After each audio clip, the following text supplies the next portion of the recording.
welcome back to the 90th minute. We are your hosts. We got myself, Liam, Woz, Lucas, co-host Greg, man.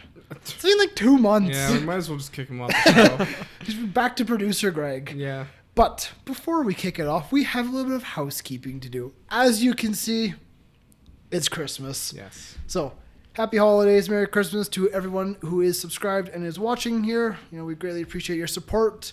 We've gained a ton of followers in the past few months of 2019. It has been absolutely incredible.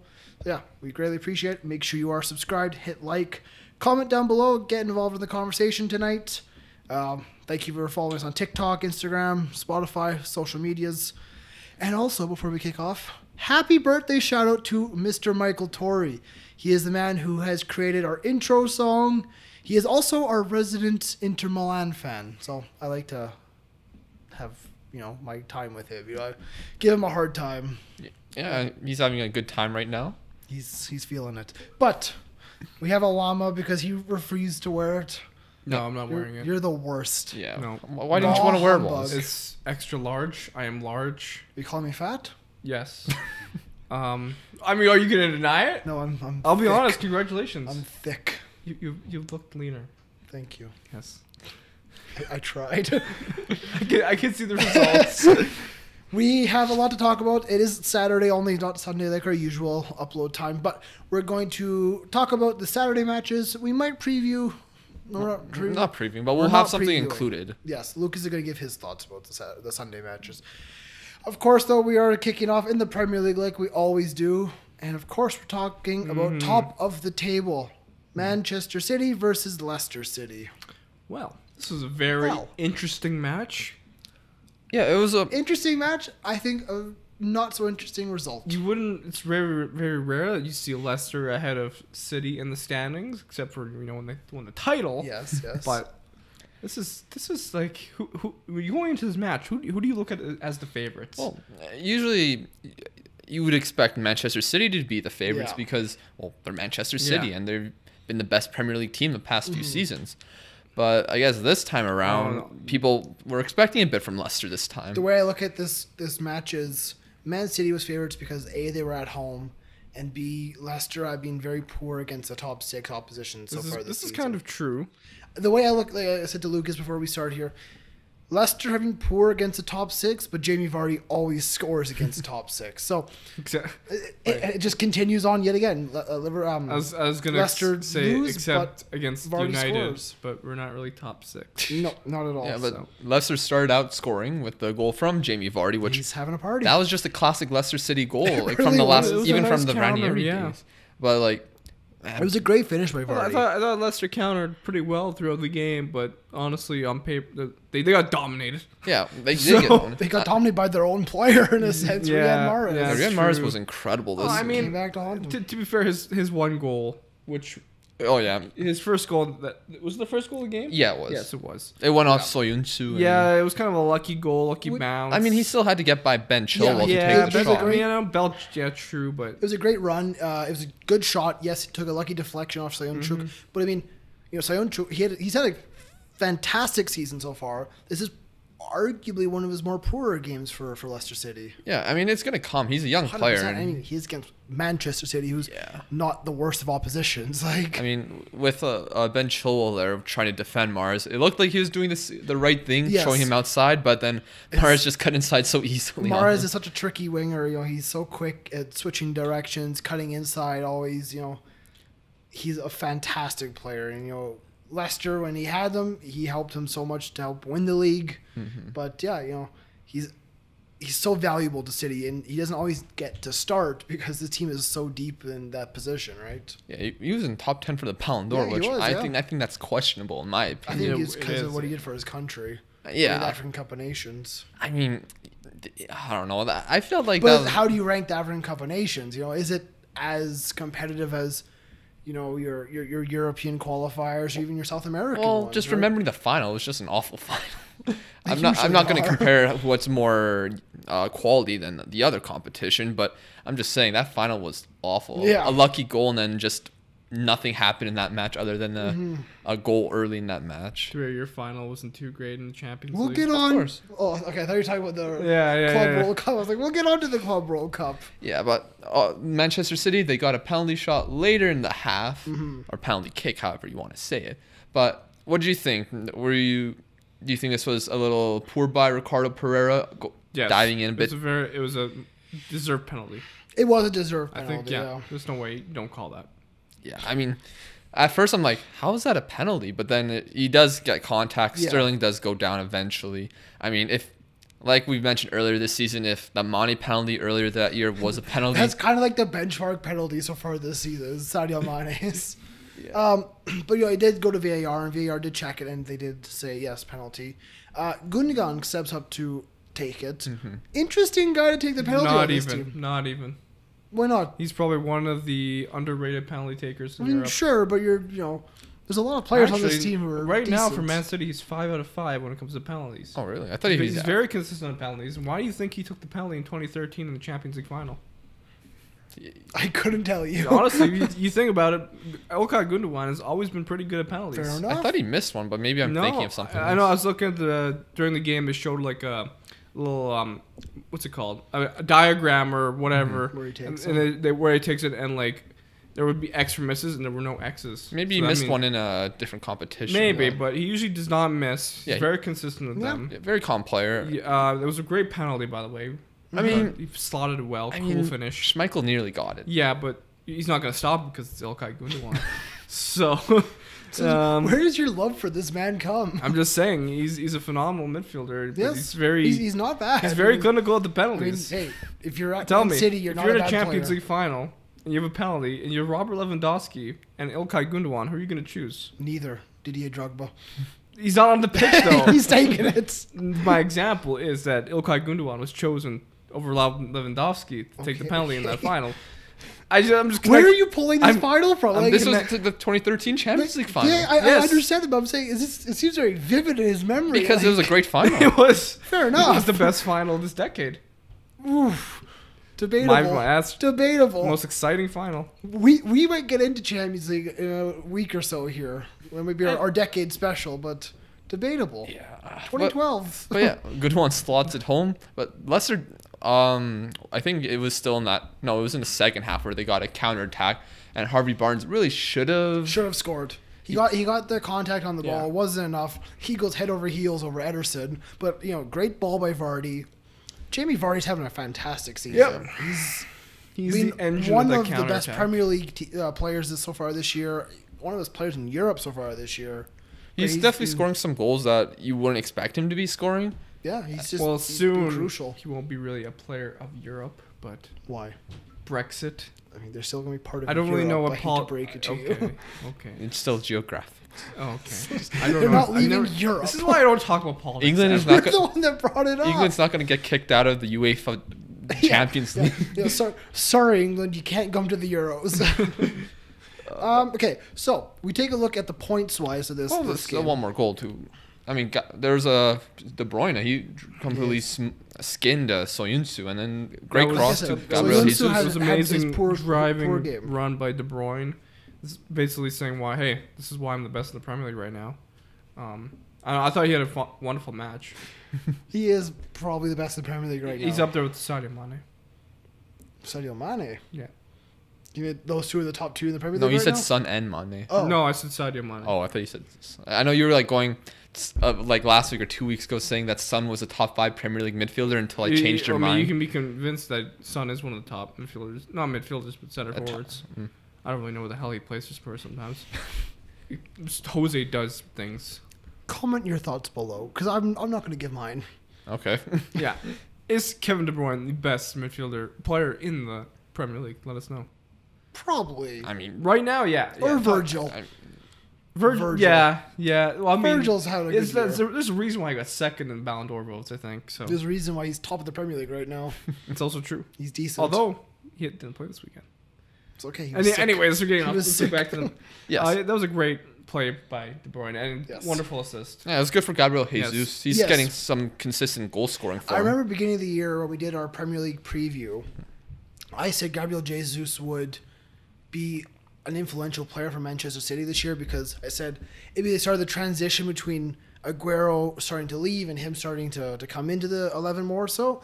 And I mean, that hasn't happened too much. I mean, he's playing now because of Aguero's injury, but he hasn't been as clinical as I thought he would be. Mm-hmm.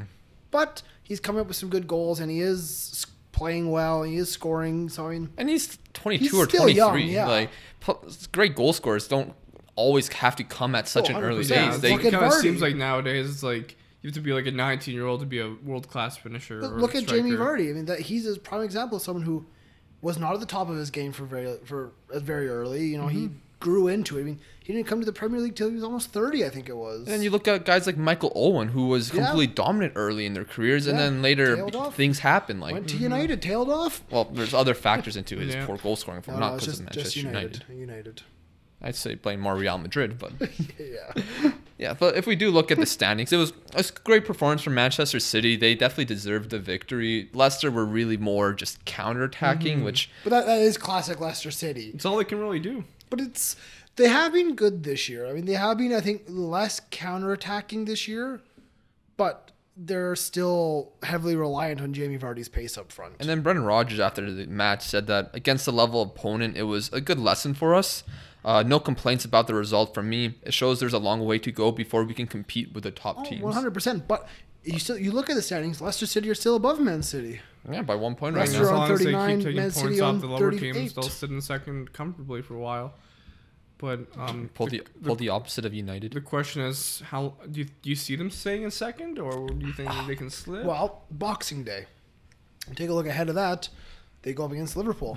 It's a very tough run of form for Leicester City. It'll be an interesting match because, you know. Is it at Anfield or at... it's at the King Power. King Power. Could this be Liverpool's first loss of the season? Well, this is my thing. This is going to be a huge test for both teams. Liverpool, they go up against their biggest rivals right now, technically on paper at least.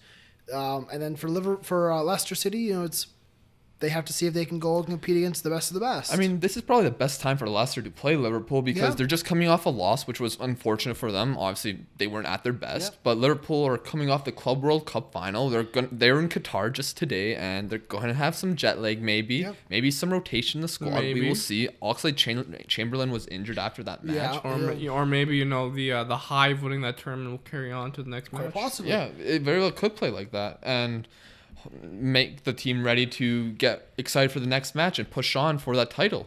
Yeah, it's who will step up for Leicester? Will it be Vardy or you know, will they yet again lose against top 6 opposition?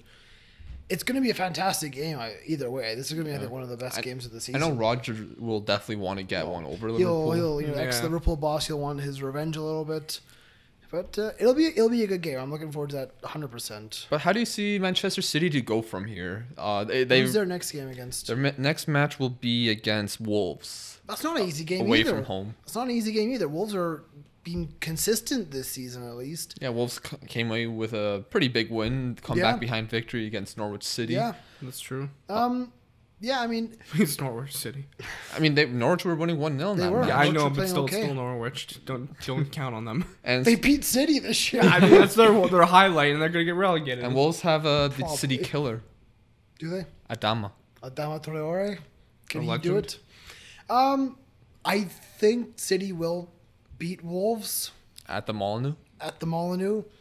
But I think it'll be a very close game. Think like a 3-2 or a last-minute winner kind of thing. I can see like a 1-0 victory for City. 2-0. They don't do 1-0s. 1-0s are boring for City. Oh, clearly. Have you seen their backline? Yeah. Okay, to be fair, but I mean, it's I'm going 3-2. 3-2 City for that one. yeah, exciting game. I don't know. It's going to be a really interesting one because obviously Wolves are very good at counterattacking. They're good at counterattack. You know, they're solid at the back. Wow. For the most part, they're relatively solid. Yeah. I think against the higher clubs, it's more suits their style. Because especially last season, they were more of a deeper sitting team. I know Woz, you had to get through it a few times against Wolves where they kind of parked the bus against you and were able to counterattack. Yeah. And they now have Traore will be dangerous. Traore, like Woz said, I think last week or 2 weeks ago, that he's one of the scariest players in the Premier League. It seems so, honestly, yes. It seems like he's getting bigger and bigger each match. He's becoming a bigger threat every match. He's getting these beads or whatever. Yeah, somebody looking for PEDs from this man. Like, please. I wouldn't say that. Don't Jeez. attack a dad thrower. Why can't he just work hard in the gym? Don't really want to attack him. That man's been jacked for like 5 years. He's a big man. Clearly, I want to know what his diet is. A lot of protein. A lot of protein. There you go. But yes, the Wolves game does end 2-1 against Norwich. Like I said, it was a come behind win because Norwich had the It wasn't the lead. most exciting game, but It wasn't terrible. It was a good goal by Todd Cantwell. He's had a good year for he honestly Norwich. picked it up. He's had a good season so far. I mean, I don't know. I think that's his third goal this season. Third goal? No, it's his fifth goal. Oh, fifth goal, my bad. Five goals, 2 assists. But I know Norwich, they were playing pretty well in the first half. I was watching a little bit of it, and I thought they really should have had a second one or even they had a few chances to make it 2-0. They should have had a few, yeah. I mean, Pookie had a good one. he could have converted that one 100%. And I know the commentator said during that game, when you're at the bottom of the Premier League, you have to take your chances like that because you don't get a million of them. Yeah, it's 100% true. Yeah. And But Raul Jimenez, he does win it for Wolves. He's had an okay season so far this year. Nothing incredible, but he's someone that I think they're relying. He's got 7 goals in 18 games. I mean, That's not terrible. Wolves did start the year pretty poorly, and they have been quite good recently. We're a little unlucky to lose to Spurs at the end last week. Yeah. And I don't know, they're really solidifying themselves as a solid top half team, maybe even that's top them 6. up to 6th now. Yeah. So the question is, can they challenge for Europa League again? They're currently in the competition still. Can they keep it going? It's going to be really hard because they're still in the Europa League right now, and even though they did improve their squad over the summer and bring in more players, it's going to be interesting how these things change over the next few months 100%. because we've said many times on this podcast about a certain team and how, they're going to compete for this and just for them to just collapse. Yeah. Like we talked about Norwich earlier this year. I swear this is an example we always bring up. They beat Manchester City, and we thought, maybe they can push on and have a good season. They're now more likely looking like they're going to get relegated. Every team can have a lucky game. I just wanted to say, though, I was the one who said that Norwich would not stay up. I mean, no, I think all of us. I think all of us predicted that. But after the City game, I said, they had they like still a good can't run, defend. They had a good run of form, kind of, and then I said they just couldn't hold up to the standard. I said that they are the Fulham of this season. They can score, but they can't defend. The thing is, Fulham didn't really beat anyone big last year, I think. Yeah, they really just I think a better comparison would be Cardiff. No, Cardiff couldn't score as much as Cardiff beat us. Does that count?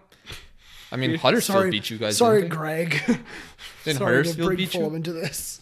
Huh? Didn't Huddersfield I don't beat know. you? A lot of teams beat us. Glory, glory, Man United. Yeah. Only is at the wheel. But I guess if we look at the relegation sides, Norwich City, do you think they're set for relegation, or do you think they need I look at the bottom 3 right now. So you got Villa on 15, Norwich on 12, and Watford on 9. Above them, 17, the Southampton on 18 points. Now, Southampton got a big 3-1 victory today over Aston Villa. Huge game for them. I think that bottom 3 is kind of pulling away. You know what I mean? I wouldn't say. I think Southampton's still in the mix. Maybe West Ham. Well, if you're putting West Ham, you got to put Everton and Bournemouth. I think tied on Everton points. will perform better under Ancelotti. Quite possibly. They drew. Well, Ancelotti didn't really do anything. I actually like Southampton. Like they got a huge. Like I said, they got 3-1 victory today. I like their play style. The thing is, with Aston Villa, they cannot really. Actually, no, you do have a point with Southampton. They're actually playing well. Because if Danny Ings can keep up his goal scoring form, 100%. He's been scoring mostly every match now. Danny Ings could be the survival for. No, I wouldn't count on it, but Shane Long nearly scored today. Yeah. Shane Long.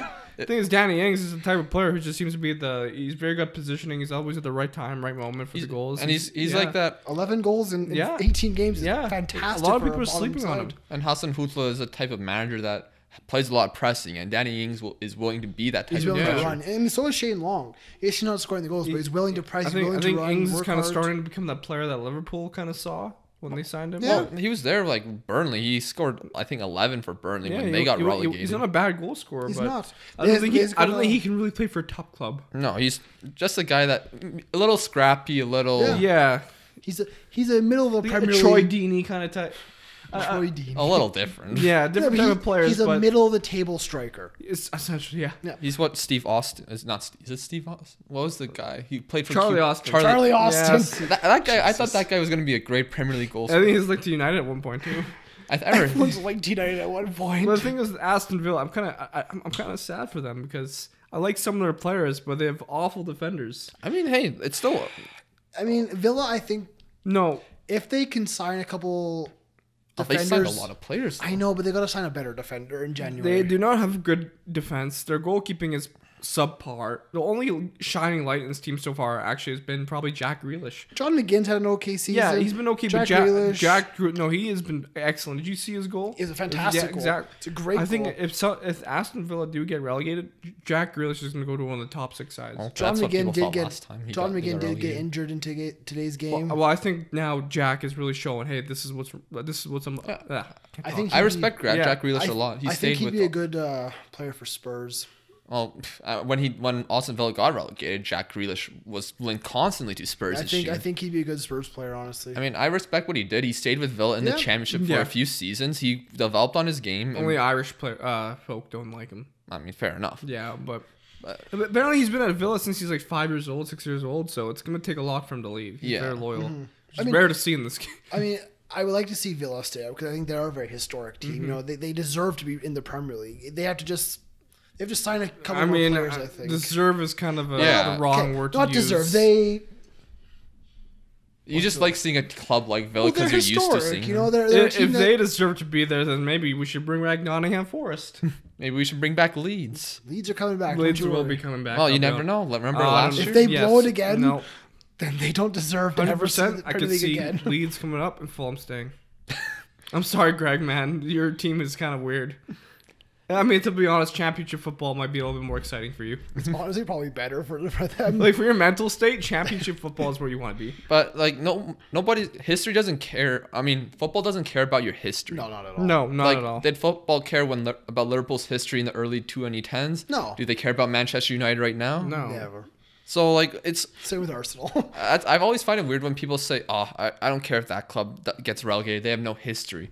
Well, what if they can make their own history? Yeah, I mean, history is what you make. Unless you're like it. Man City and you buy your history. They still had to make it. They None still of had us, to win. None of us like Man City. No one really is. No. It's like, what's his name? That one actor. He went to a football match. Yeah. Neil Patrick Harris. Yeah. Wearing the Man City kit. He goes, what does he say? Go on, Manchester United. It's like, We're here. He's like, we're here at our first ever soccer match for the Premier League. Go Manchester United. and this is why we say we're not Americans. We are Canadians. Go Don't Ma- yeah, associate yeah. us with that. I can't Well- tell if he was joking or not. What, Lucas? I mean, there's plenty of Americans that know so much Yes, about yes, this. there Yes, are. no, we're 100%. not. I mean, Jimmy But- Conrad is one, for Yes, example. but don't associate the American stereotype with us because we are North American accents. Don't associate that. Exactly. I mean, that's just TikTok. Welcome to Canada. Can we continue with the bottom teams? Which one would you like to talk about next? Everton. Oh yeah, we can mention The that. worst game in history. I honestly, this afternoon, I was watching through all the Premier League highlights except for this game because I thought it was nil. I'm like, what is there to The look at? highlights actually weren't terrible. I watched the highlight. I didn't watch the game. There was a Well- couple good saves. Well, it was probably more entertaining than El Clasico. No, Oh, really? I legit. I was gonna wake up because this was the lunchtime kickoff in England. Okay, good. Oh, wait, excuse me. Okay, continue. Yeah, and so that's 5:30 a.m. for us. Yes. Uh, he was going to wake up at 5:30 a.m. I wish I had that spirit of yours to wake up to watch games like this. Then I considered maybe I'll wake up an hour early, watch the match a little earlier, but then I just felt like crap. So I'm like, no, I'm not gonna watch a match with two managers that aren't even gonna be on the bench. Yeah. Lundberg and Ferguson. Yeah, so Mate, it takes me a lot of effort just to wake up at 7 in the morning to watch a match. I mean, you gotta. Well, that's just you. I can't judge you, You Woz. are crazy, man. Hey, some people, their bodies are different. And yeah, Thank you, PVR. I record the games. I wake up and watch You them. wake up like 4:30 to watch Celtic. 5, but yes. Or sometimes you'll just. Sometimes I'll just stay up. There's no point in going to bed. But but about reading about this match, I'm just reading through the match thread through Reddit or through tweets from Yeah. people I followed saying like this match nearly made them fall asleep, and I'm like, when you think about That's it, that's pretty not poor. really That's pretty surprising. poor. No. The only reason I bring it up is because Everton, like I said, are down 15th on 19 points. They are still right down relegation. Now, in a sense, this is a big result for them. Unless, 0-0 against Arsenal, that's a big point. I mean, Arsenal's only a handful of points although above them. Arsenal don't look pretty. They're in 11th. Yeah, Arsenal are officially out of the top half of the table. Well, I think That's shocking. I think that's where they belong right now. That's shocking. Arsenal are in the bottom half of the table at Christmas for the first time since 1983. That's wild. What do you think about that, Woz? Deserved. It's like you said, we don't care about your history. If you're there, you deserve it. Well, okay, so they announced Mikel Arteta. Everton announced Ancelotti, like you said. Are either of these managers capable of rescuing their sides? Well, I think Ancelotti can make Everton respectable.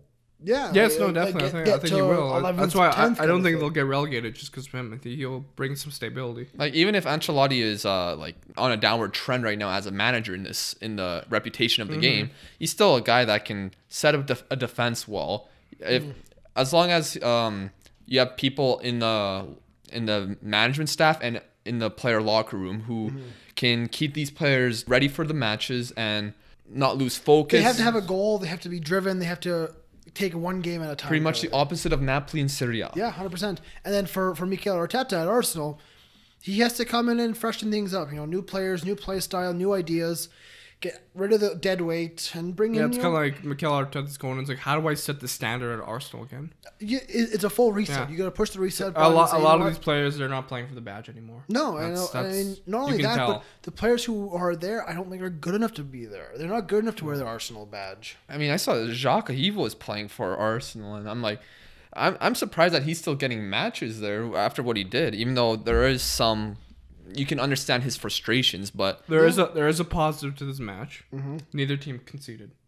Correct. Something that's been a problem for all of them. David Luiz started and didn't concede. Can we talk about the team that overtook Arsenal into the top half of the table? I just want to mention a few things. Okay. What did you mention, Lucas? So I feel like Arsenal, they just won with a very young lineup. I guess does look like it. It is good though. Martinelli, Emil Smith-Rowe, and Reece Nelson. Those are guys. Two of them are from their academy. Yeah. And also, Willock came on the field later on. Saka came. Yeah.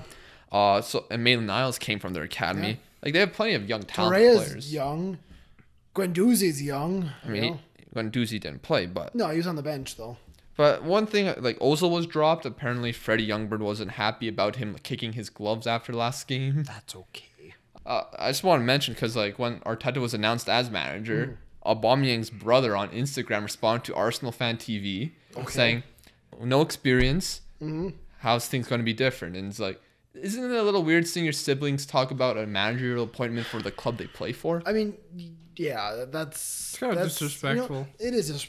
Give him his chance. I know Arsene Wenger said that when Arteta finished playing, they all Arteta's last season at Arsenal, Wenger was giving him training sessions. He was like, "You can run the training session," because he saw he had the ability to coach and to manage, and he saw the future with him. So Arteta has a future. He obviously has a coaching brain. He has the ability to do it, and he did fantastically at City. Pep wanted to keep him, so obviously he has something there. So let's give the guy a chance first before we say he's not going to do a good job. And also, after the Everton match, so Arsenal Fan TV. Yes, the gift that keeps on giving. Well, usually they do their regular stuff, interview the fans, but then there was this TalkSport stuff earlier this week, which I think led to all of this.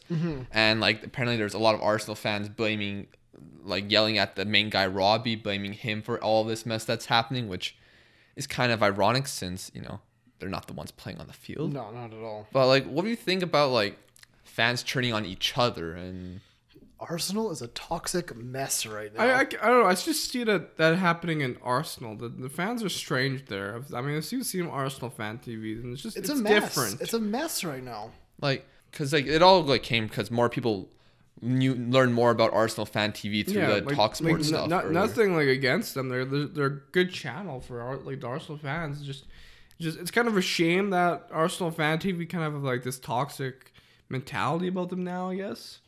Or people is it toxic fan? Is it Arsenal Fan TV, or is it just Arsenal fans in general right now? No, I think it's more of a negative connotation around Arsenal Fan TV, because you don't really have that with Full-Time Devils. With Full-Time Devils, you have Andy Tate, and that's just funny, and he says the right things. But then I heard that Andy Tate they had to take him out because it was kind of getting a bit much because he became a meme, and Yeah, a little bit. He's actually he's very respectable on the channel. Well, there's respectable. He's a big part. There's Give plenty, it to Gigza.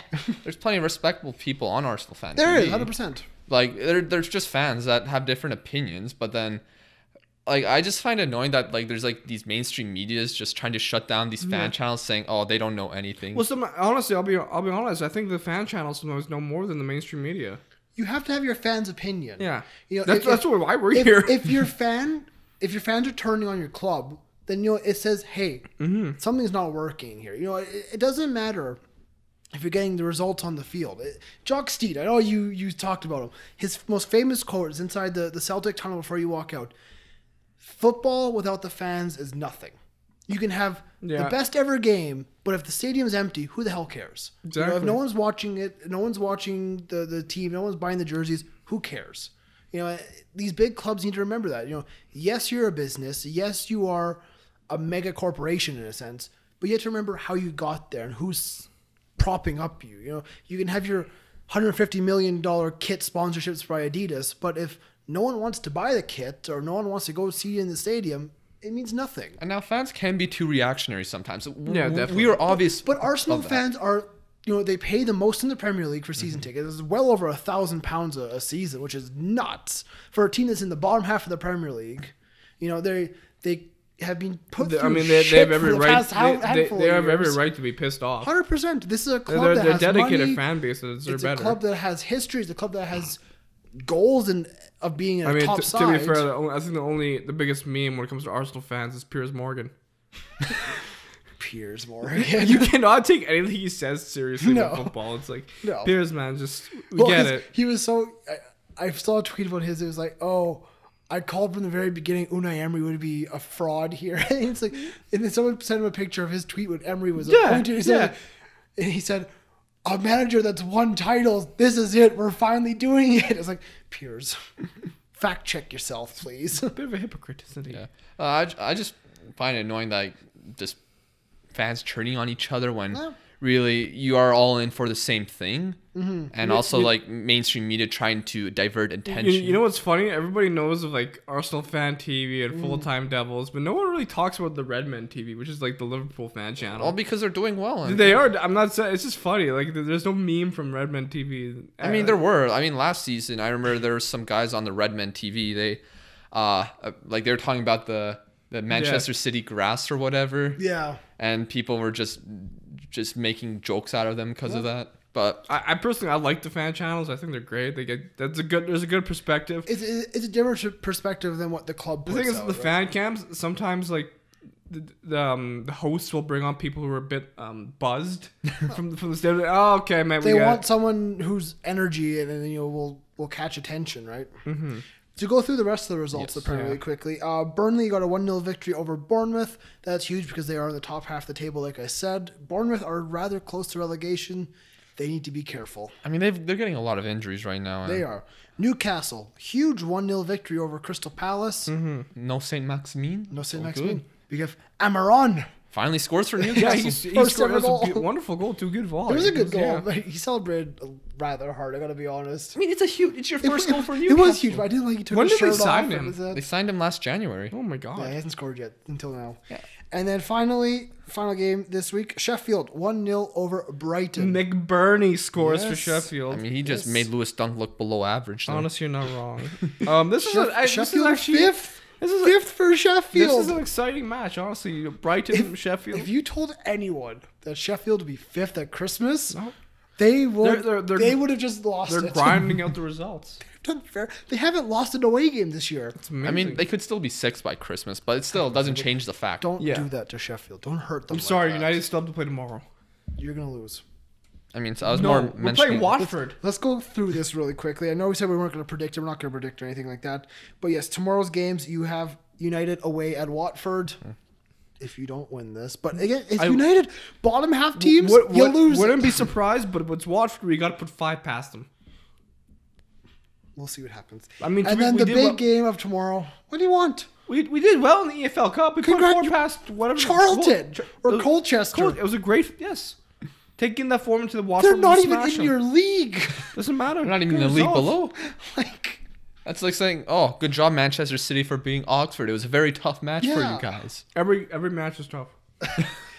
Tottenham Hotspur hosts Chelsea tomorrow. The return of Mourinho. That's true. Well, not return because they're coming to him, but you know what I mean. Mourinho versus Chelsea. Can Frank Lampard's side pick up a big result against a direct rival? Yeah, well, I'll have something for those matches in the podcast. We'll include it into this podcast. You know, we might send ours, and Lucas definitely will. We'll see what happens. But that'll be a good game tomorrow. Since this podcast was recorded on Saturday and the Watford versus Manchester United as well as the Spurs versus Chelsea match didn't happen quite yet, we didn't really get to talk about it. But we got some clips from myself and Woz to discuss these two matches. So, Woz, what was your thoughts on that match? Hey guys, it's Woz here from the 90th minute. Can't make the next part of the podcast video. Since the holidays, it's kind of busy. Some of us just can't make it. So I'm just going to give my little thoughts on United and how they performed against Watford. And it's pretty simple. One word to sum up the match. Disappointment.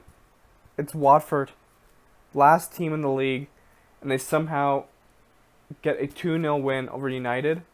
This should have been a game where United go full throttle on them.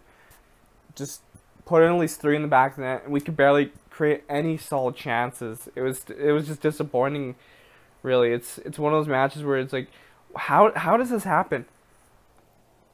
How do we go from beating Spurs, City, playing so well against these top teams, but when it comes to teams like Everton and Watford, we can't even put a dent into them, and not even put a goal past Watford. It's just Watford are not a good team, and we somehow made them look world class. That's how pathetic it is.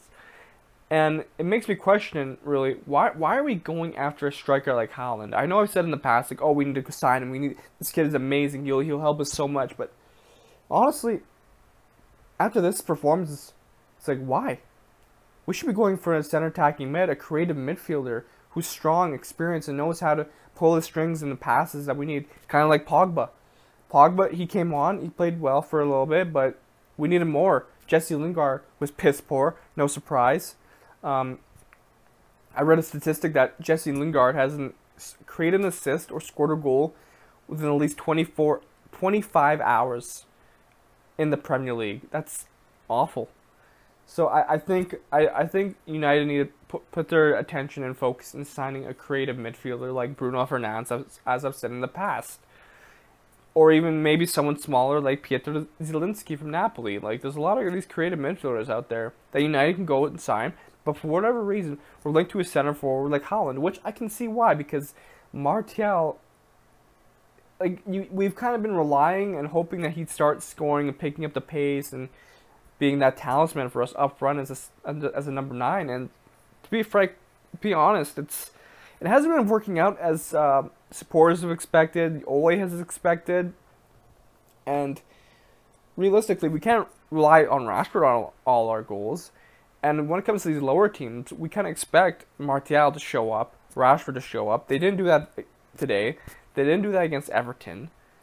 And it's just, like, you know, we beat City, like, in Spurs, like I said, and we get this high that, oh my goodness, things are finally turning around for Ole. Things are going to go in the right direction. We can probably fight for top 4. And after a performance like this, it's like, no, we can't. How can we even include it in the top 4 conversation? I understand it's been pretty poor. I mean, Sheffield's in 5th right now. They might as well be in the fight more than us. And odds are I can see Sheffield finishing higher than, like, I don't know where United's going to finish this year because it's been very inconsistent. You know, we have performed well against every top 6 side except for maybe Liverpool, which we got to draw, and that's not bad.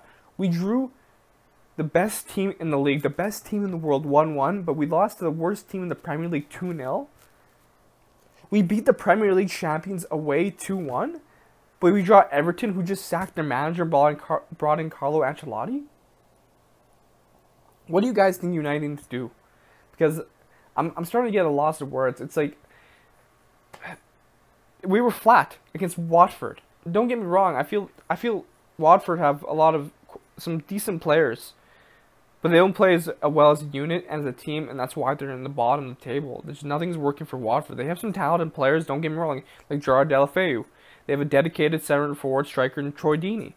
But, nothing's clicking for them, and, once you start losing and you're that far down the table, the confidence is gone for a team like Watford. You know, these players are showing up to training every morning with no motivation, no confidence. Their only goal is to stay up, and they got 3 points off United. That's massive. So the question is, how does Watford take a result like this and, you know, use it to their advantage? Could they stay above? Could this be the catalyst in their season?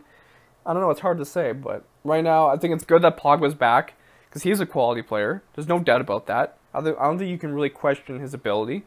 I think he's much better than Fred and McTominay in the midfield. Anders Pereira, I mispronounced that. Sorry. It's as a United supporter, seeing results like this, it leaves a sour taste in your mouth, right? Because you get excited over the big results against, you know, City and Spurs, and then this happens. Draw Everton 1-1, lose to Watford 2-0.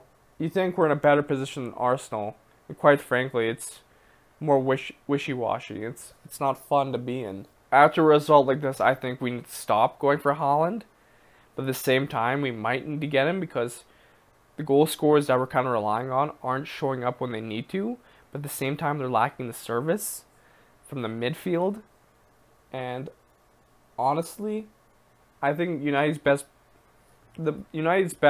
area of the pitch this season has been defense.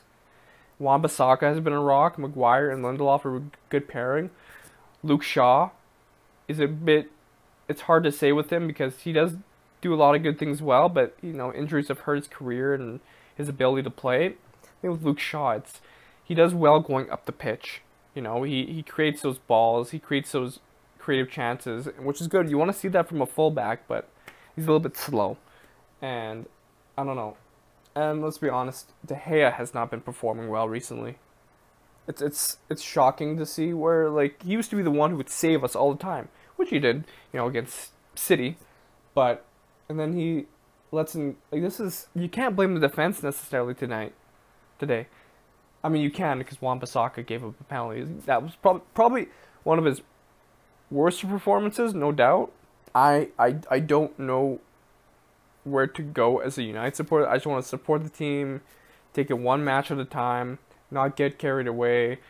You know, the thing is, you know, honestly, we could end up beating Liverpool next year, right? But we can beat Liverpool, but we'll lose to, like, Burnley. And at the end of the day, that kind of just cancels everything out, right? So, I don't know. It's like, I want to see United back in the Champions League. You know, I don't want to watch Europa League football. No one does. And, you know, every time I'm watching the Champions League, it's like I'm wishing to myself, like, I wish United was in this competition. I wish United were here. I wish it'd be so nice to support my club in the Champions League while all my friends are in there. It's like, I'm kind of missing out on the fun while I'm in the Europa League. We're in the Europa League. But, quite frankly, we might end up there again. Who knows? With how the Premier League's going this year, we might not even get top 6. So our only goal is to win the Europa League again to get back into the Champions League. And that's not an easy task, especially this year with the quality of teams that got dropped down. You know, Inter are going to go after it, no doubt. I think Inter are probably favorites to win the tournament, the Europa League, considering, you know, they're first in Serie A. Celtic, actually, shout out to Liam's team, they have been doing well in Scotland and in Europe, so they might actually be a dark horse to be considered. I know I give Celtic a lot of flack, but I don't know how I just steered from ranting about United to a Europa League conversation, but these are just a little bit of my thoughts. And it didn't help that Chelsea beat Spurs, so our hunt for top 4 just kind of got hit again. So this has been an awful week to be a United supporter. It's weird, like, in the League Cup, we smashed, Colchester? I can't remember, 4-0. It's like, okay, it looks like our offensive prowess is still there.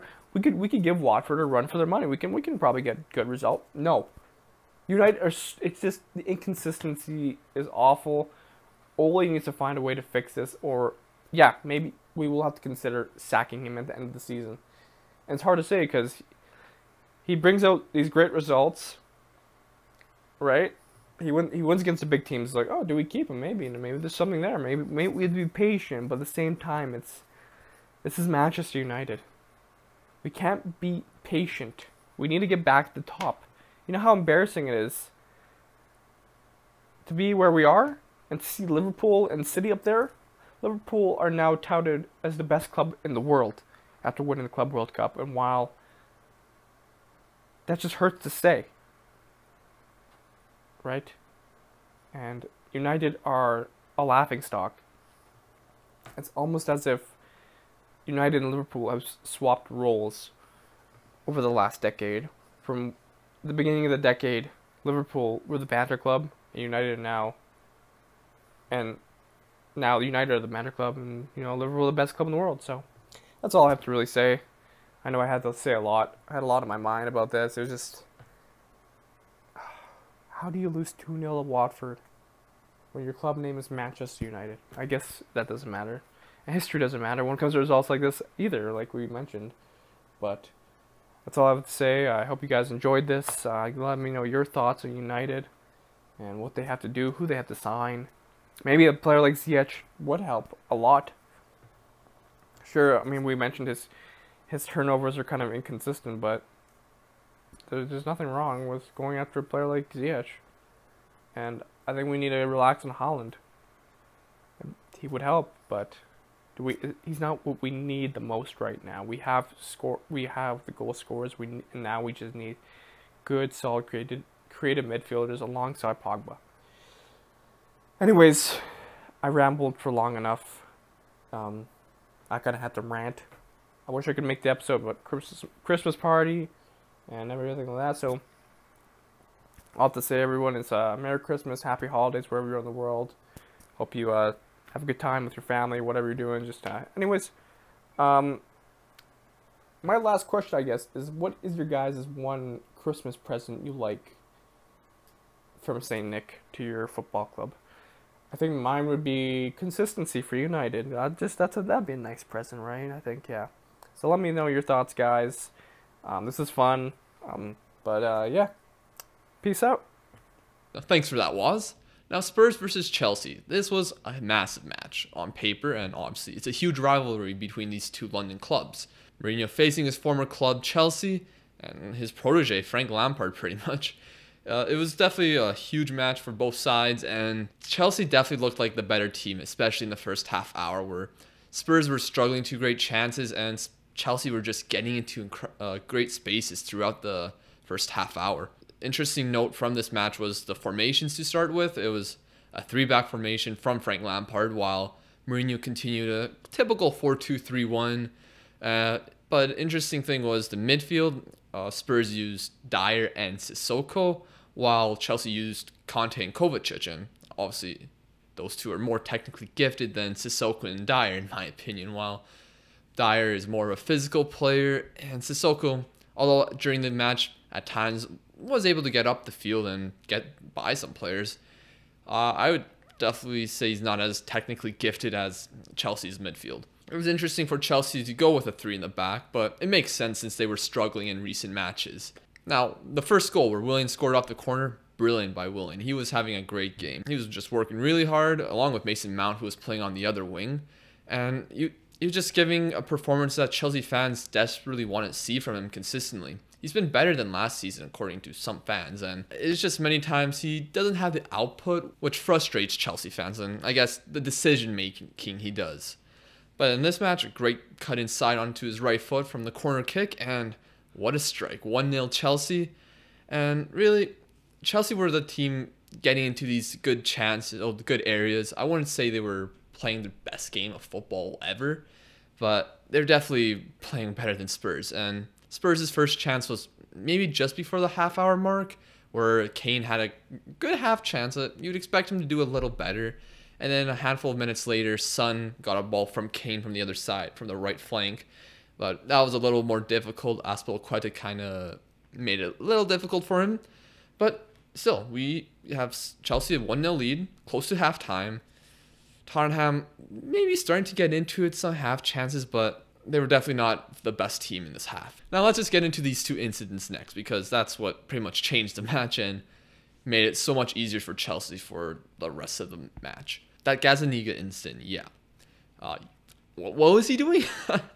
Like, this isn't Kung Fu Panda, or I don't know why I'm referencing Kung Fu Panda, but why is he trying to do a Kung Fu kick to get the ball? He probably could have done several other things other than that, and he does the worst thing possible, gives away a penalty. The ref doesn't initially give it, which makes Tammy Abraham go nuts. He's like, how are you not giving this? Alonso gets kicked, and yeah, it was dangerous play. Chelsea, they get their penalty. No need to worry, Chelsea fans. Willian makes it 2-0. Now, about the penalty, some people would say that Alonso wasn't going to get the ball. It was too far ahead of him, but still, if you high boot a guy that high in the box and make clean contact, it's going to be given a foul, and that's in the box. It's clear as day there. Even before that penalty happened, something needed to change. It wasn't working out for Spurs throughout this match. They weren't really... Most of their chance creation came from the width on the right side, and there wasn't much of that in the first place. They still have that typical thing where Aurier is playing the right fullback, but he pushes really high up the field, while Vertonghen playing on the left fullback is sitting more deeper. But yeah, in this match, it didn't really help having a midfield with little creativity. Eriksen came on, but we wouldn't really get to see much from him because Heung-min Son, he would get a red card. Well deserved, you would say. He gets pushed by Rudiger and he retaliates, and he really shouldn't be doing that. I know people love Son a lot, but he has many of those incidents where he does something aggressive and has no need to do it. I remember against Bournemouth late last season where he gets a straight red card. I know he got a red card against Everton, even though that was rescinded, but he has those moments where for just an instant, he loses his cool, like just slightly, but just enough where it leads to an instant for a red card. And yeah, it is not good for Spurs because they're trying to get back in the match, 2-0 down against Chelsea, who have been defending quite well for the most part. 3 in the back, Tomori, Rudiger, and Zuma. Pretty much Chelsea could just drop down to 5 in the back and hold off pressure pretty easily. And that's pretty much what happened. Like, eventually we saw Ndombele come on, which we need to see more of. He's, compared to guys like Dyer and Sissoko, he is levels above in creativity. Just from watching his brief time on the field, he even created stuff. Well, he made stuff happen even with Spurs having 10 men. And so I would like to see more of him from Mourinho's side in the future. All right, so one thing I wish I wouldn't have to mention was the Rudiger situations, which it is unfortunate. Like, these things shouldn't be happening. I know people talk about, oh, it's racism, it's an Italian thing, it's a Bulgarian thing. No, it's happening everywhere. It's plain and clear. We've seen it in the Premier League several times this past year. Last season between Chelsea and Manchester City, we saw it when there's some targeted at Raheem Sterling. Even just not too long ago, in the Manchester derby, we saw it. It's there, and things need to be done. And in this match, there was the protocol warnings. I think a third one was made during that just for that incident. And in reality, the match should have been stopped, but they just kept playing. Now, I do respect Gary Neville's comments after the match, and hopefully this issue isn't just going to be thrown under the rug, and hopefully things are done to make sure people don't stop talking about this and try best to improve as humans, as a society. But I guess we're going to speak about Rudiger, and we'll have to mention Mourinho's comments after the match, which were kind of funny. Obviously, he must have been frustrated about the result, how his team played, and obviously the sending off of Son, which he did wish Rudiger a speedy recovery for those rib injuries that must be brutal.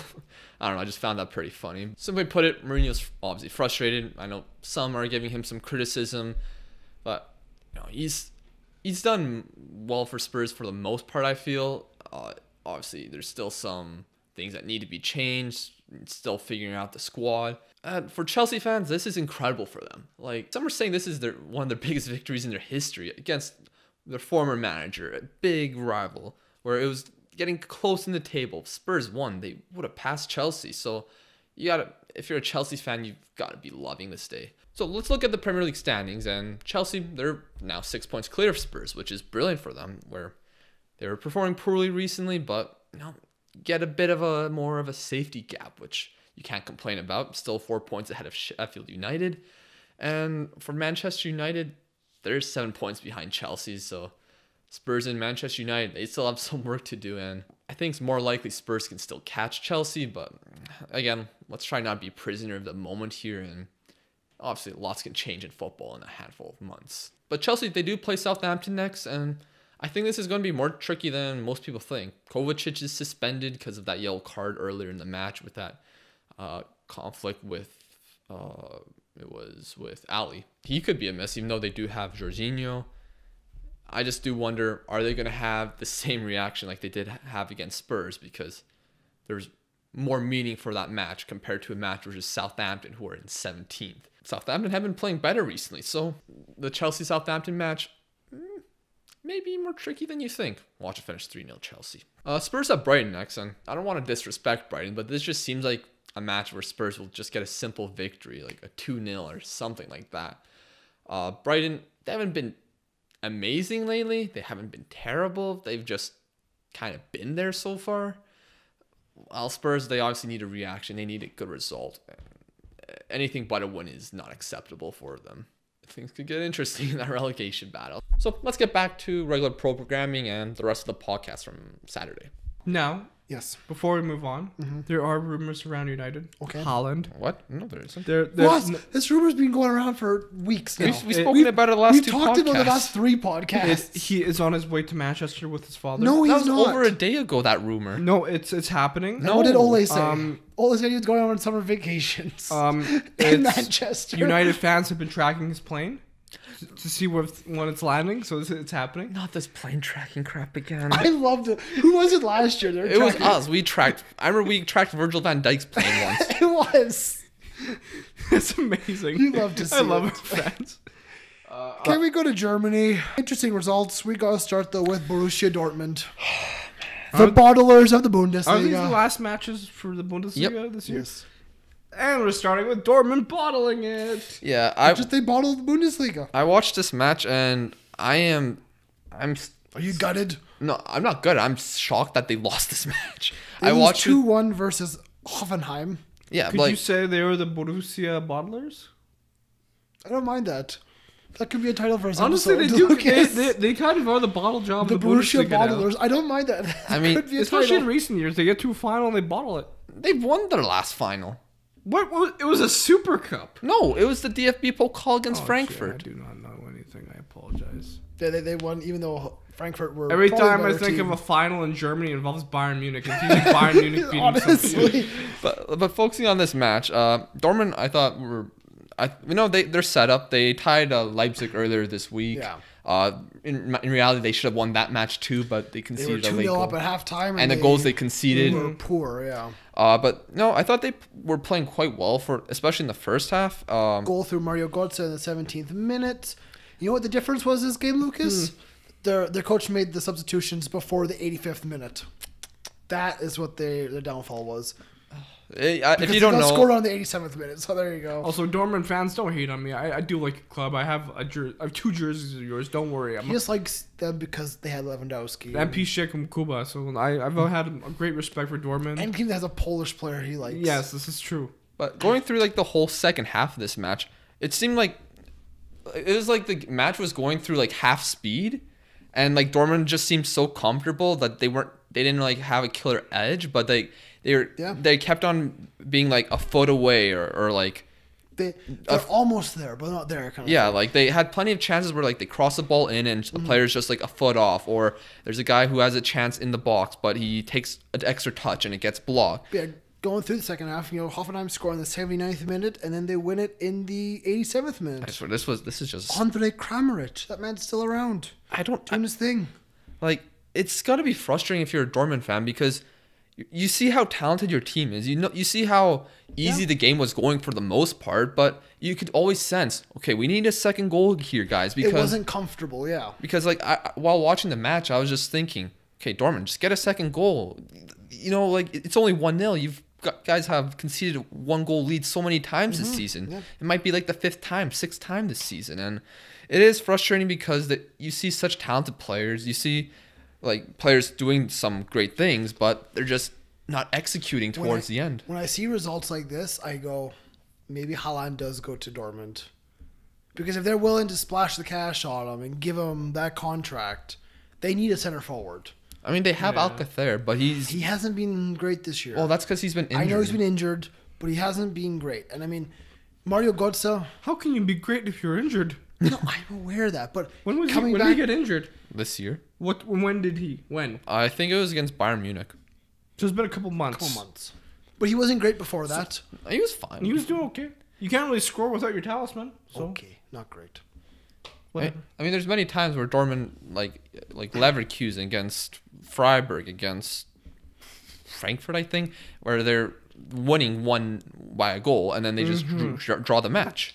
Mario Götze is good behind the striker, not as a striker. I mean, he's such an interesting player. Yes. He's a number 10, not number 9.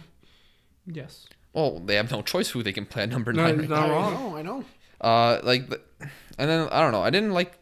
I don't know why Hazard was subbed off. I don't know if he was injured or not. But Jakub Bruyne-Larsen, I know he's young, but there's just nothing special I see about him to play for a side like Borussia Dortmund. Yeah, honestly. I mean, he obviously has some talents, but is he talented? He's not the worst, but yeah. Is he a guy that you want to bring off the bench for Borussia Dortmund to get you a goal? It's not the type of player that kind of scares you off the bench. No. Like maybe in the future and like towards his prime. He's 21, yeah. so he's got a lot of time, right? So. But yeah, there's just so many frustrations you see from Dortmund. Like they could easily be in first place in the Bundesliga right now. Not wrong. They just blow it, yeah. Like they're all the way down. The mentality there is weird. Like fourth, they're 7 points behind.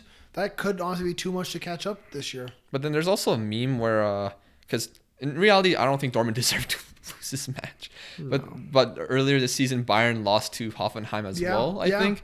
And now there was just a meme of just like two guys holding their hands together and saying "lost to Hoffenheim" or something. Yeah, the giant killers. Well, let's go talk about the other giants, Bayern Munich. They get a 2-0 victory over Wolfsburg. Mm-hmm.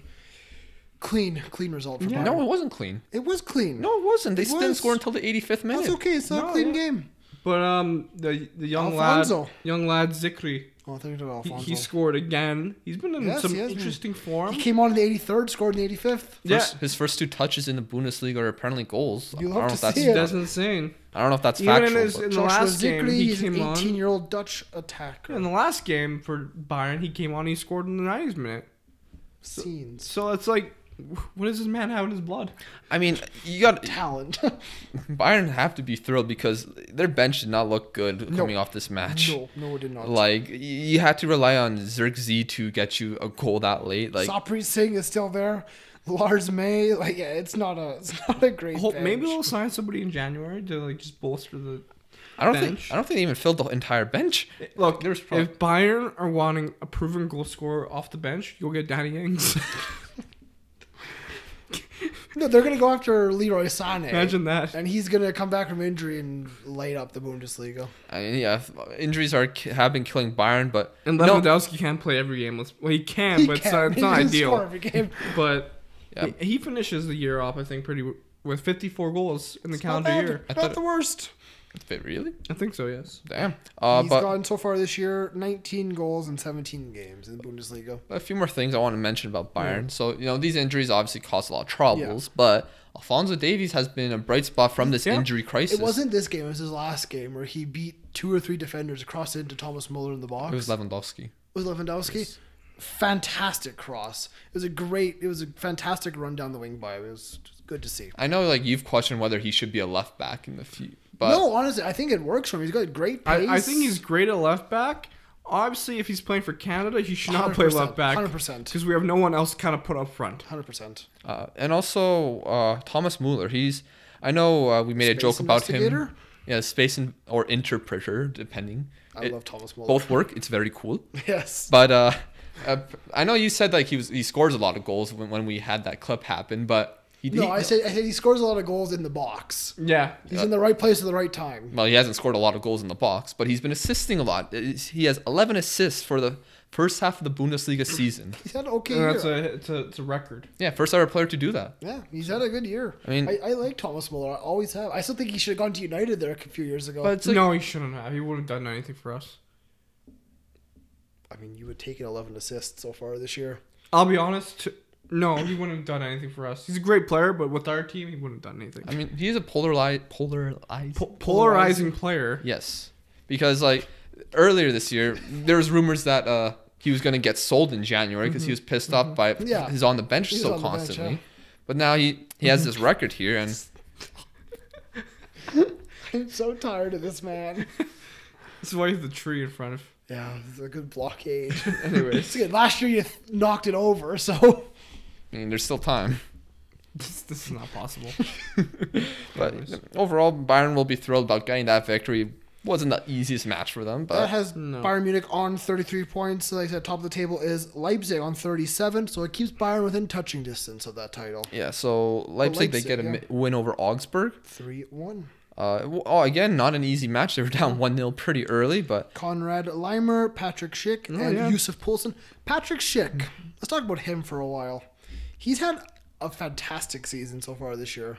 Hasn't he scored 4 in his last 5? Yeah, he's been on fire. He's got 4 goals in 7 games. I mean, he's been very, very good. I know there was a lot of promise with him when he was at Sampdoria a handful of years ago. He was supposed to go to Juventus, but then like he went to Roma, correct? Well, he was having a medical for Juventus, and apparently there's some problem with his heart or health where that deal got canceled. But then he ended up going to Roma later that window, and I feel like he never really recovered or really never settled in Roma.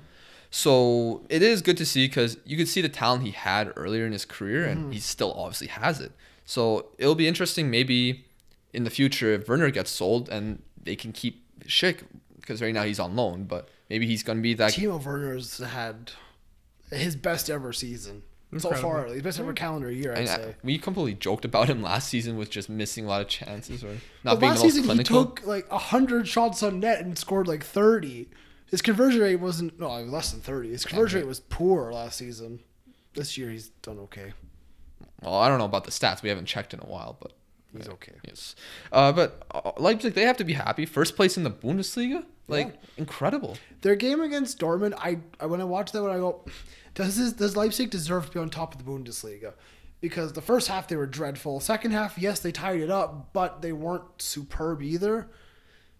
So I want to wait until they play Bayern Munich. I want to see when that game happens, what that'll be like. Yeah, and that's not until next year because the Bundesliga is going on a break. Winter break is happening in Germany. But that's okay. I'll be patient. I mean, it'll be a good game. February 9th. Not that far away. And also Gladbach, they drew Hertha Berlin. I'm glad I didn't watch this because I was considering it. But yeah, they haven't been in the best form recently. No. Although, I mean, nobody expected Gladbach to be top of the Bundesliga table at this point. Exactly. So, top 4 is Leipzig, Gladbach, Bayern, and Dortmund.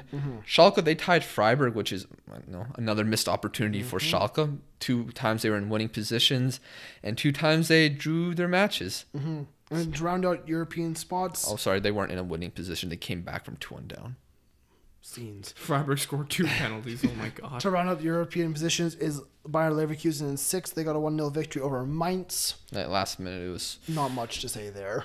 I mean, it's absolute scenes though, and it keeps them in the hunt for Europe, right? There's no scenes there. It was a shit game.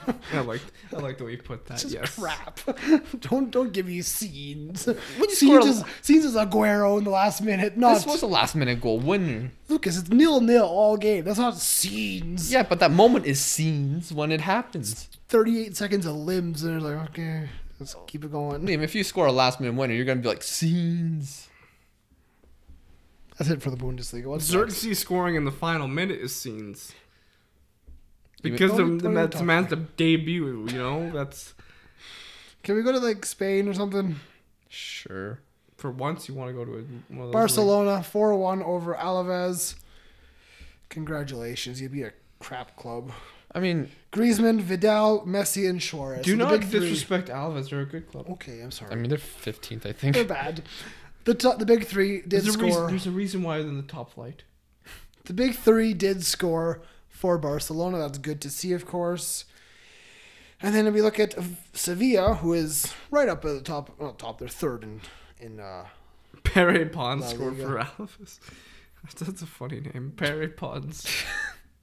I'm sorry. Ever Banega and Diego Carlos score for Sevilla. They're 2-0 victory over Real Mallorca. But let's just I want to focus on Barcelona just What do for you a want to second. focus on Barcelona for? Well, apparently they had a reunion of their 2009 winning I treble saw winning that. I was squad. wondering why Puyol was on the pitch with Eto'o and whatnot. And, Abidal. And I just wanted to talk about that for just a few minutes. Just what do you want to talk about with that, Lucas? well, no, just your recollection of that team and that at the Probably time, the best ever. One of the best ever. because they beat Manchester United in that final, correct? They did. Yes. Yes. They were good though. That was a good team.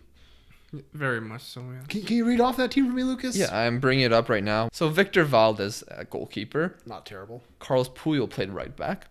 Yaya Toure. Yaya Toure with legend. Gerard Piqué. Silvinho, who was not a bad left back. Sergio Busquets, Xavi, Iniesta, Messi, Eto'o, and Henry. And then, yeah, it was not a bad Not team. bad. Boyan and Pedro on the bench. Wow. Yeah, and, Why did they invite Boyan? If I could have kept him home. he was on the bench for the Champions League final. Well, I understand that, but they could have. Oh, sorry, your letter got lost in the mail. He doesn't deserve to be there. I'm sorry. At the time, he deserved to be there. Potentially, Those are good times. I mean, they were good times. this must have sucked for a United fan. Yeah, no, we lost the Champions League final. You know what it's like too. Shut up.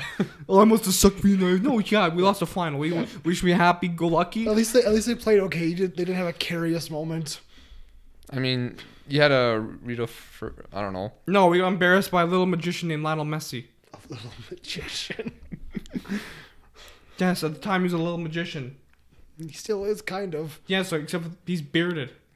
Yes. I mean, you played. Why are you so aggressive right now? Man's trying to take the piss. Get out of here. I mean, Anderson was in this started in this final. yeah, because he wasn't bad. He wasn't bad. Michael Carrick. Are you slating Michael Carrick was Carrick? their best midfielder of his I'm not- Am decade. I slating him? It sounded like it. I'm Don't just throw him mentioning. Michael Carrick. Michael He's a good Carrick's better midfielder. than Milner. What's not Carrick? What's his name? Naby Keita? Henderson. I can't even remember your captain's name. Get out of here! Don't even compare that team, your team, to that legendariness.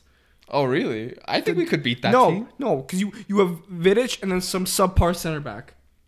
No, Subpar? Van Dijk and some subpar. We have Ferdinand. Yeah, and John Vidic. O'Shea.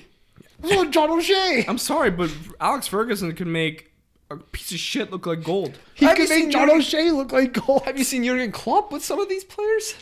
No, He's made Henderson from average to pretty good. Don't call Jay Hendo average. Jay Hendo won his skills competition when he was a youngster at Sunderland. Before Klopp, Henderson was very average. Who was your manager before Klopp? It was Rodgers. There you go. The man's a rat.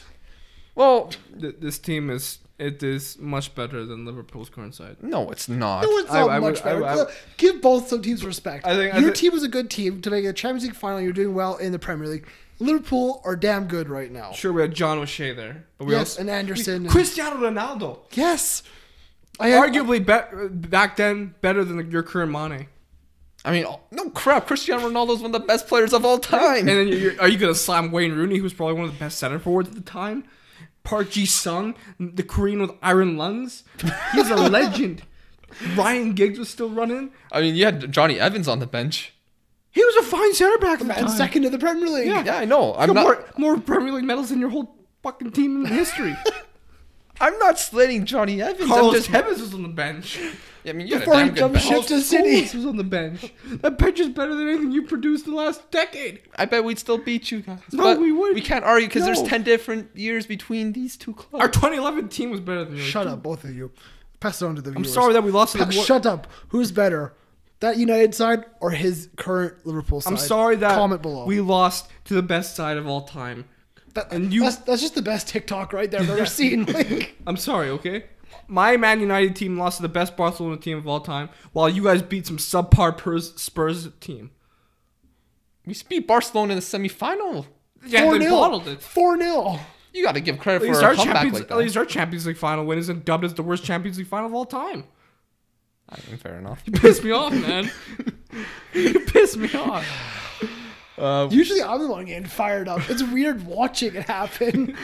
Usually I'm the one yelling. This thing, say you never crap on a Ferguson team. I'm not crapping on a Ferguson It almost team. sounded like it. Liam, what do you think? What do you think? I prefer not to speak. Oh, for once. I'm very happy here. I prefer not to speak. You're just happy the trees between us. I'm gonna hide behind it for a while. But I guess that's enough about That's why Liverpool. Greg's usually there. Greg's the buffer zone. But since we're talking about the best team in the world, we might as well talk about Liverpool and their Club World Cup victory they today. are. Yes. Very good. That was a good final. That final was better than the Champions League final. Against Flamengo, it ends 1-0. The Brazilian himself, Bobby Firmino, he does score the winner in extra time. Yes, Liverpool dominated the match. It was very back and forth, it seemed. Flamengo didn't play poorly. They had chances in the second half to score and win the game. Flamengo's not a bad team. This could have easily been Flamengo's tournament. Well, I mean, look, in the grand scheme of things, if you look at the match from start to end, first 6 minutes, Liverpool had 2 clear chances. Firmino and Keita should have made it 1-0. And then in the beginning of the I'll be second honest, half, I do think you guys should have smashed them with the chances you had. You guys couldn't hit the net, really. yeah, there's 2 more in the beginning of the Yeah. second It half. That should have been goals. more comfortable than it was. Yeah. It should have been done But in regular time. it should have been more comfortable, but also Flamengo had chances to actually seal the victory. I mean, yeah, they had a chance where Alisson made a great save in the second half. It could have been to the point where you could have been down like 1-0 in the 56th minute or something. I mean, for Liverpool, of course they want to win this crest, this trophy. Yeah.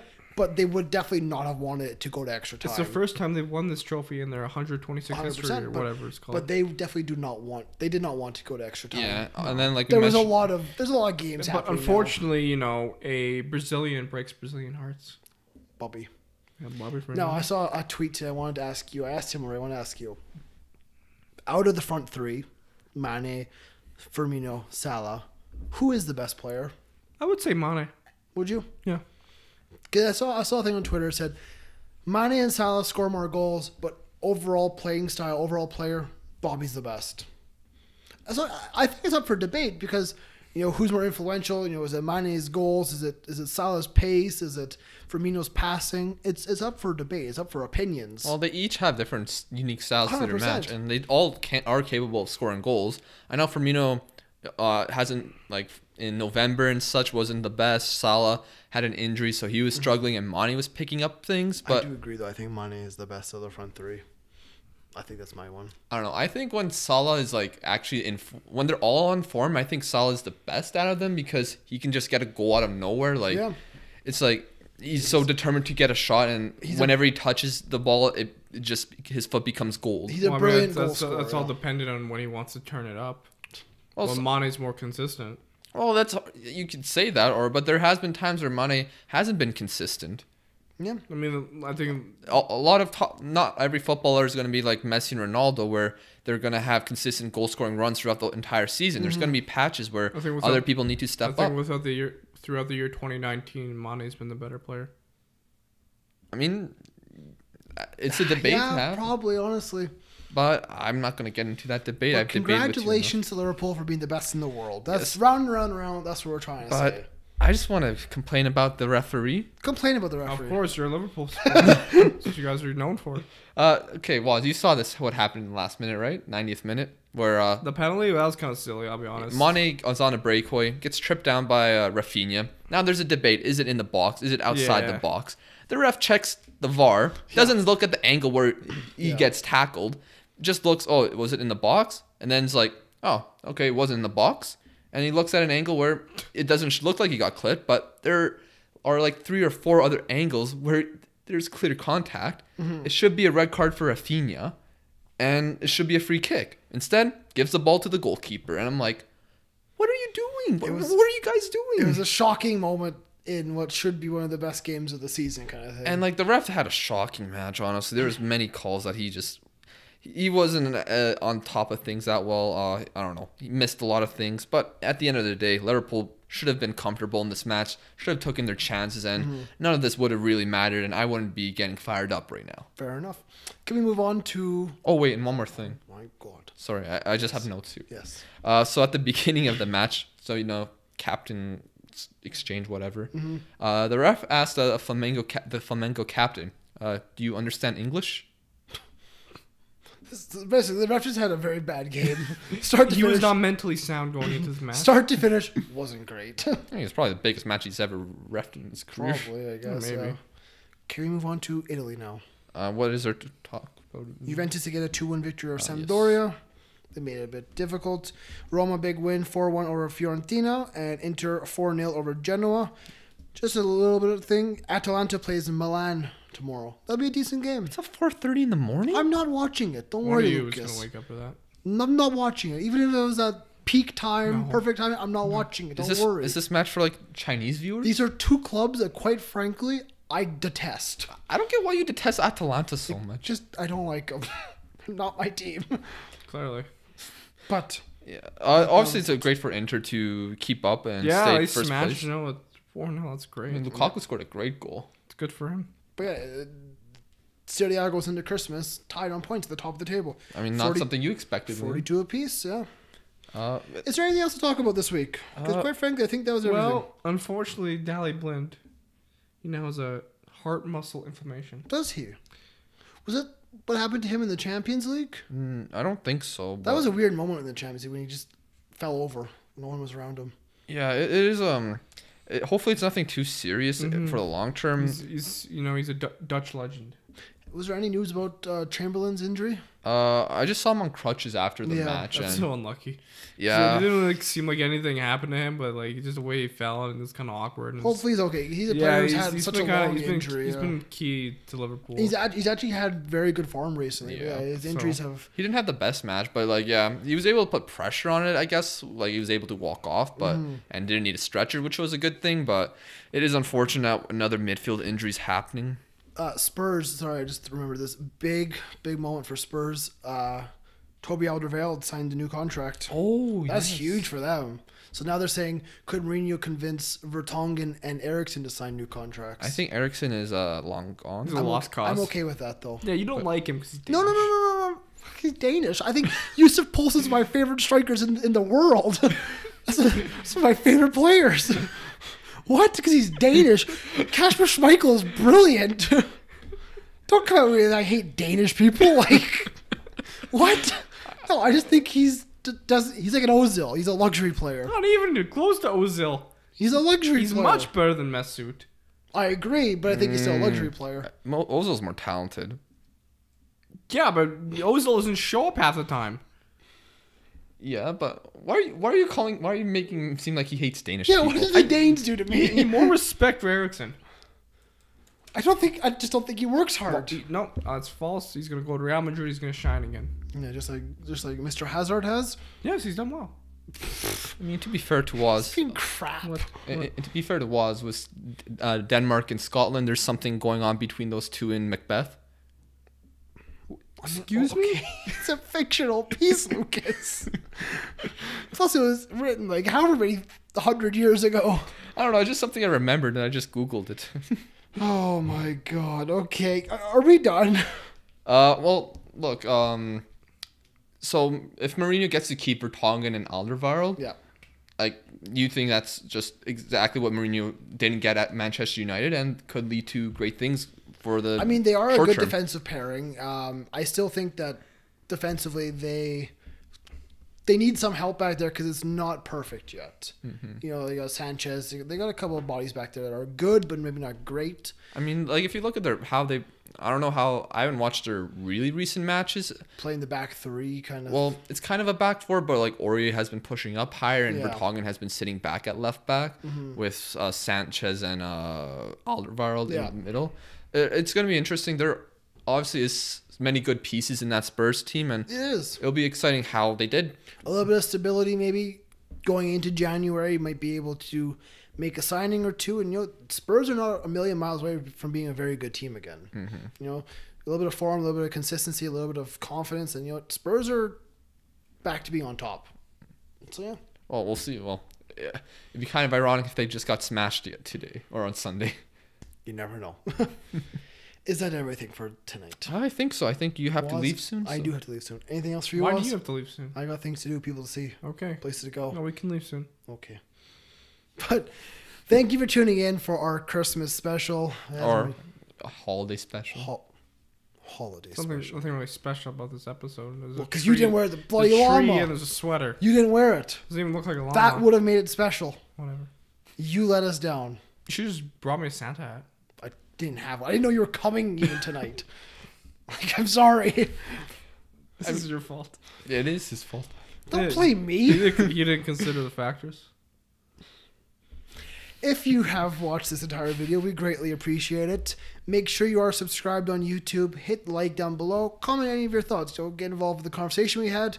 Answer any of the questions. Give us your own questions. We definitely answer any and all questions. Hit us up on TikTok, Instagram, Twitter, Facebook, Spotify. Links are in the bio. LinkedIn. I did post a video, but... Links are in the bio. Hit us up. We're on it all. But from myself, Liam, from Lucas, Woz, and Greg, thank you for tuning in. Thank you for watching and listening. And this has been yet another week in the beautiful game. See you next time. And happy holidays. Do you think he would leave City if he doesn't win the Champions League at the If he end? wins no trophies this season. If Pep wins no trophies this season, he only stays if he's guaranteed a blank check. You can sign whatever player you want, which, I mean, Man City do basically anyways. You tell me, okay, Pep, you get to go and sign this guy, this guy, this guy. And he goes, okay, I stay.